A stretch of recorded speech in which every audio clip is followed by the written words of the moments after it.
Assalamualaikum warahmatullahi wabarakatuh. Perkenalkan, saya Ulfa Khalifah dan rekan saya Muhrizal Muttaqin.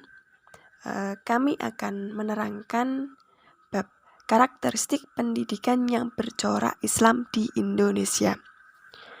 Pada bab sebelumnya sudah membahas pendidikan pada masa Hindu-Buddha. Pada masa Hindu-Buddha mempelajari agama Hindu dan agama Buddha. Nah, pada masa pendidikan Islam, maka materi pelajaran yang dipelajari yaitu agama Islam. Unsur-unsur budaya Islam yang berkembang dalam sejarah pendidikan. 1. Sejarah kebudayaan Islam, yaitu peristiwa-peristiwa masa lampau sebagai hasil karya manusia yang dipengaruhi oleh nilai-nilai Islam. 2. Fiqih, yaitu ilmu dalam syariat Islam yang secara khusus membahas persoalan-persoalan hukum. 3. Al-Quran hadis, yaitu menerangkan Al-Quran dan hadis-hadis. Dan yang terakhir akidah akhlak, yaitu ilmu yang membimbing atau mengajar seseorang untuk berperilaku akhlak mulia sesuai Al-Quran dan hadis. Selanjutnya, B. Perkembangan pendidikan Langgar, Rangkang, dan Surau. Menurut Makdisi dalam Nata 2004, antara lain Suffah, Kutab atau Maktab, Halaqah, Majlis, Masjid, Rumah-rumah Ulama, dan Perpustakaan merupakan lembaga pendidikan Islam sebelum berdirinya madrasah di wilayah Timur Tengah. Institusi yang ada di Indonesia adalah pencampuran antara pola maktab, halaqah, masjid, dan rumah-rumah ulama. Anak-anak zaman dulu belajar membaca Al-Quran berada di Langgar, Rangkang, ataupun Surau.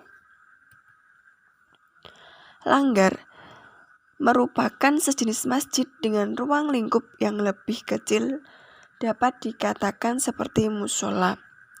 Pelajaran yang diberikan di Langgar adalah pelajaran dasar, dan tujuan pendidikannya adalah agar anak didik mampu membaca Al-Quran dengan baik dan benar. Lalu Rangkang adalah tempat tinggal murid yang berlokasi di sekitar masjid. Perkembangan pendidikan di Rangkang mirip dengan pondok pesantren. Adapun metode pembelajarannya yaitu dengan membentuk lingkaran dan guru berada di tengah untuk menjelaskan materi tersebut. Metode ini disebut juga metode sorogan atau wetonan. Selanjutnya ada surau, yaitu rumah umat Islam yang digunakan untuk beribadah. Istilah zaman sekarang disebut dengan musola. Melanjutkan dari teman saya tadi, yaitu perkembangan pendidikan pondok pesantren dan madrasah. Menurut Steinbrink, pada tahun 1987, Wali Songo dan tokoh-tokoh lainnya merupakan pionir dari perkembangan pesantren pada awal penyebaran agama Islam. Pendapat itu diperkuat oleh Azra pada tahun 1998 yang menyatakan bahwa dinamika perkembangan agama di Nusantara dipengaruhi oleh tokoh intelektual keagamaan atau ulama di Timur Tengah, baik dari aliran Sunni maupun Syiah.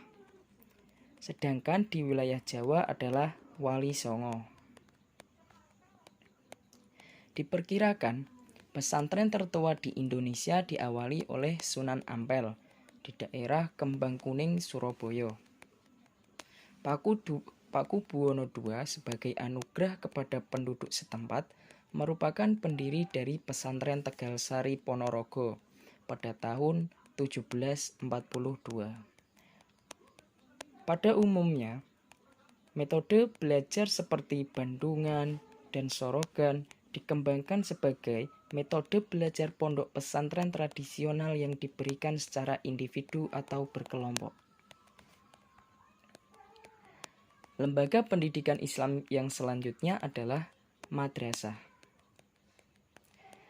Lembaga ini tidak secara kompleks mempelajari pelajaran agama, tetapi juga pelajaran tentang ilmu pengetahuan lain, menjadikan madrasah bersifat terbuka. Menurut Bulid, dalam Maksum pada tahun 1998, madrasah pertama didirikan sekitar abad ke-11 di daerah Persia. Namun, kemudian menurut Akhman Shah dalam buku yang sama, yang paling terkenal adalah Madrasah Nizamiyah di sekitar Baghdad yang didirikan oleh Nizam al-Mulk pada awal abad ke-12. Bahkan, Yunus pada tahun 1992 menuliskan karena terkenalnya madrasah tersebut pernah dikunjungi oleh Ibnu Battutoh pada abad ke-14 Masehi.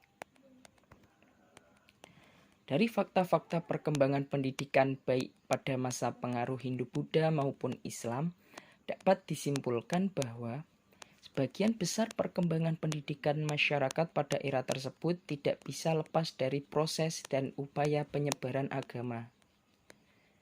Adapun pendidikan lain yang tidak menonjolkan dimensi keagamaan lebih bersifat pendidikan terapan atau keterampilan yang dibutuhkan oleh masyarakat. Demikian presentasi yang dapat kami sampaikan. Apabila ada salah kata atau kekeliruan dalam penulisan, kami mohon maaf yang sebesar-besarnya. Wabillahi taufiq wal hidayah. Wassalamualaikum warahmatullahi wabarakatuh.